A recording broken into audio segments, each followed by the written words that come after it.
Genesis, Exodus, Leviticus, Numbers, Deuteronomy, Joshua, Judges, Ruth,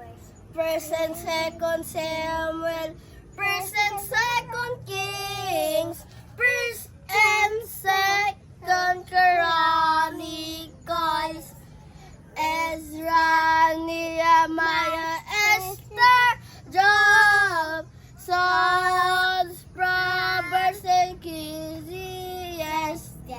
Song of Solomon, Isaiah,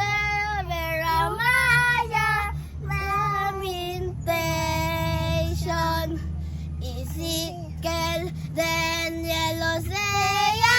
Joel, Amos, Obadiah, Jonah, Micah, Nahum, Habakkuk,